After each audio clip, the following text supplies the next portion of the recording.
So continuing our return on capital mode, let's look at the return on capital employed of both Apple and Netflix. Now to calculate return on capital employed, we will need both balance sheet as well as your income statement. Now these are the financial statements of Apple. What we will do is, first of all, we'll go at the balance sheets. We will take the formula. Remember your formula? Let's look at the bottom part first. Book value of equity, book value of debt, cash and marketable securities. These are the three components we require for the bottom part. So first we take the book value of equity. The book value of equity will be, go to the balance sheet side and look at the shareholders equity. The total shareholders equity. This is what we are concerned with.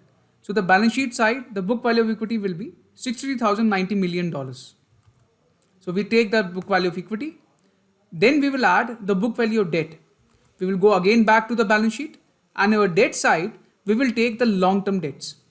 Now we will take book value of debt. In balance sheet, go to non-current liabilities, take the term debt and take this figure. So we have book value of equity, book value of debt. Next, we will take the cash and marketable securities.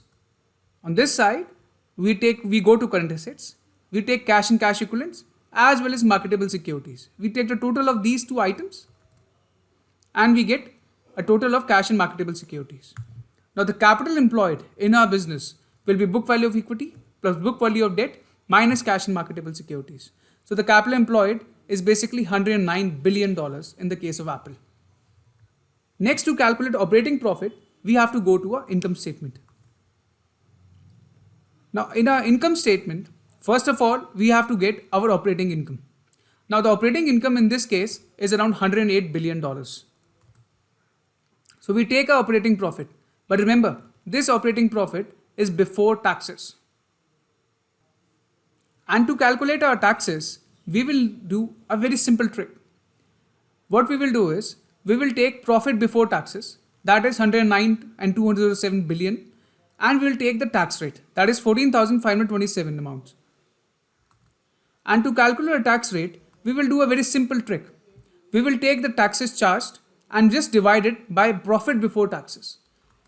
By 14,527 divide by 109,207 and we get our tax rate.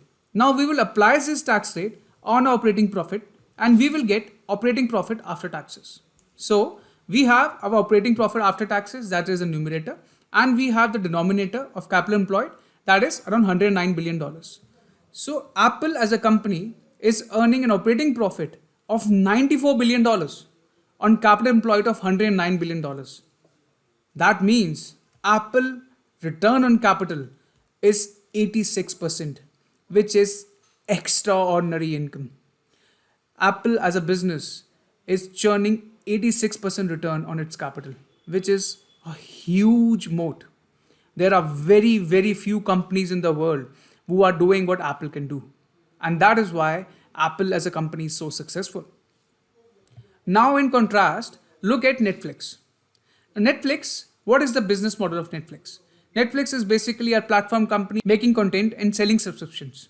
So let's do the same exercise for Netflix and see what's their return on capital is like to truly understand how great of a company Apple is. Now the Netflix operating income is around $9 billion. So we will repeat the same exercise in Netflix. First we will take our total equity, our book value of equity in Netflix, that is around $84 billion. We put it here. We take the debt that Netflix is having, that is $141 billion. We put it here. And we take cash and marketable securities in the current asset side.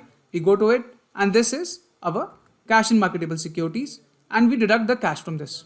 And we get our return on capital employed of around $174 billion. Of $174 billion because this figure is in thousands and this figure was in millions. So Netflix has a return on capital of $174 billion. Now we'll go to the income statement of Netflix.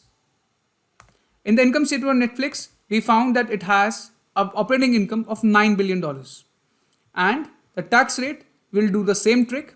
What we will do is, we will take the profit before taxes, that is around $7.9 billion. And we will take the income tax deducted by the government, that is around $868 million. So that comes out to be the tax rate of 10.91%. The similar exercise can be done in the 3 months ended 31st March 2022 period. And we find out So Netflix had a tax rate of 20.91%. Now we take the operating profit, we took the tax rate, or we took the Netflix tax rate, and we found out operating profit after taxes. This operating profit after taxes is your numerator, and the capital employed is the denominator. And we find out that Netflix is only earning 4.90% on its capital employed in the period 31st March 2020.